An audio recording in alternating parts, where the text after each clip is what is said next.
ओम गंग गणपते नमः। आप सभी का आपके अपने चैनल हिंदी स्टोरी बुक पर बहुत बहुत स्वागत है। आप सभी पर ईश्वर की कृपा सदा बनी रहे। आज इस वीडियो में हम हरियाली अमावस्या की कथा सुनेंगे। हरियाली अमावस्या की कथा के अनुसार कहा जाता है कि एक राजा की बहू ने एक दिन मिठाई चोरी करके खा ली और नाम चूहे का ले दिया। यह बात जानकर चूहे को क्रोध आया और उसने तय किया कि एक दिन राजा के सामने सच लेकर ही आऊँगा। फिर एक दिन राजा के यहाँ अतिथि पधारे और राजा के ही अतिथि कक्ष में सोए।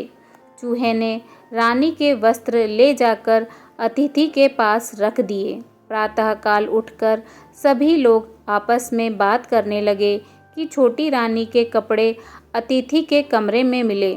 यह बात जब राजा को पता चली तो उस रानी को घर से निकाल दिया। रानी प्रतिदिन संध्या को दिया जलाती और ज्वार बोती और पूजा करके गुड़ धानी का प्रसाद बांटती थी। फिर एक दिन राजा शिकार करके उधर से निकले तो राजा की नज़र रानी पर पड़ी। राजा ने महल में आकर कहा कि आज तो वृक्ष के नीचे चमत्कारी चीज़ है। अपने झाड़ के ऊपर जाकर देखा तो दिए आपस में बातें कर रहे थे। आज किसने क्या खाया और कौन क्या है? उसमें से एक दिया बोला, आपके मेरे जान पहचान के अलावा कोई नहीं है। आपने तो मेरी पूजा भी नहीं की और भोग भी नहीं लगाया।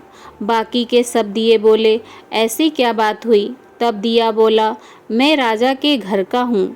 उस राजा की एक बहू थी। उसने एक बार मिठाई चोरी करके खा ली और चूहे का नाम लगा दिया।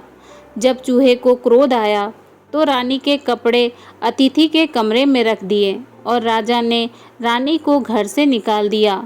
वो रोज़ मेरी पूजा करती थी, भोग लगाती थी। उसने रानी को आशीर्वाद दिया और कहा कि सुखी रहे। उसने आगे बताया कि रानी की मिठाई चोरी की वजह से चूहे ने रानी की साड़ी अतिथि के कमरे में रखी थी और बेकसूर रानी को सज़ा मिल गई।